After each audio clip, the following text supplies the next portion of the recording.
નમસ્કાર દર્શક મિત્રો, આપ નિહાળી રહ્યા છો N24 ગુજરાતી। તો નજર કરીશું આજના મહત્વના સમાચાર પર। વડોદરાના કરજણનગરમાં પાલિકા દ્વારા દબાણ હટાવવાની વિશેષ કાર્યવાહી હાથ ધરવામાં આવી હતી।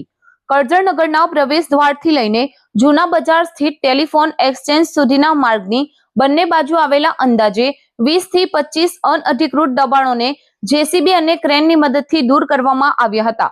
વહેલી સવારે શરૂ કરાયેલી આ કાર્યવાહીમાં પાલિકાના પદાધિકારીઓ, અધિકારીઓ તેમજ પોલીસ બંદોબસ્ત સ્થળ પર હાજર રહ્યો હતો।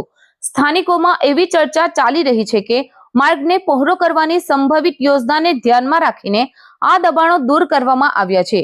જો કે આ અંગે પાલિકા તરફથી કોઈ સત્તાવાર જાહેરાત કરવામાં આવી નથી।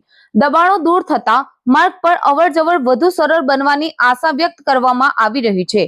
હવે સ્થાનિકોની નજર એ વાત પર છે કે દબાણ હટાવ્યા બાદ માર્ગ પહોળો કરવાની કામગીરી ક્યારે શરૂ થશે અને તેનો લાભ નાગરિકોને ક્યારે મળશે।